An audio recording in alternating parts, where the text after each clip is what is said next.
On the surface, Brisbane is a thriving metropolis, buzzing with cars, people and shopping. But have you ever wondered what lurks beneath all the hustle and bustle? After doing the exploring myself, after actually getting out there, it's been confirmed. I mean, right under people's feet in suburbia, in the cities, there is another world. And those of us on the surface are completely oblivious to it, says filmmaker Malcolm Burt. He's been to the world below and walked the eerie labyrinth of abandoned stormwater drains, car parks and storerooms, hidden under cities right around the globe. There is catacombs in Paris where 7 million Parisians are buried, stacked on top of each other. There's abandoned tube stations in London. There's abandoned World War II hospitals underneath Paris as well. But it's what lies beneath Brisbane that inspired him to turn the tale of tunnels into a short film. So with the help of co-writer Tom Joyce, Malcolm began researching our city's century-and-a-half-old stormwater system, and they were shocked to discover rats and bats aren't the only life dwelling down below.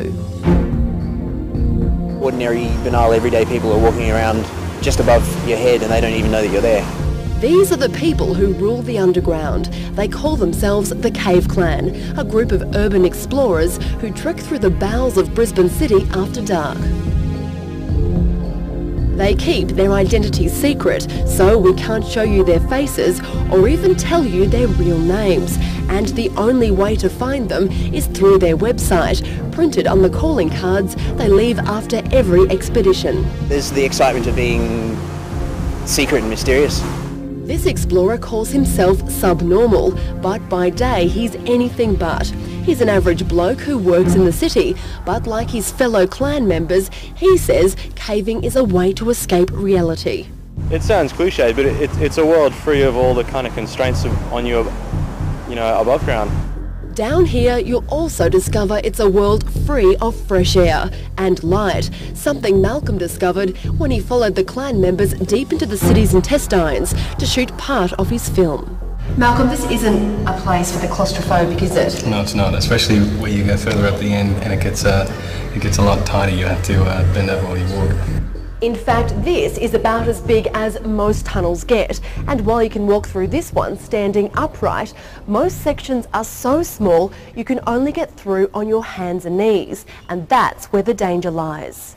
You better make sure there's not a thunderstorm that might come through in the afternoon, because if you're an hour and a half down one of these drains and there's a downpour like we had in Brisbane like early last year, then you'll probably end up in Moreton Bay. There's also the risk of becoming lost in the confusing maze of darkened drains. They're risks Cave Clan members take on every expedition, but be warned, caving is illegal and anyone caught entering a drain can be charged with trespass. It's something Malcolm warns others should never try. He says his film is a much safer way to tour the forbidden underworld. It's a snapshot for people to see the world that's underneath their feet that they know nothing about.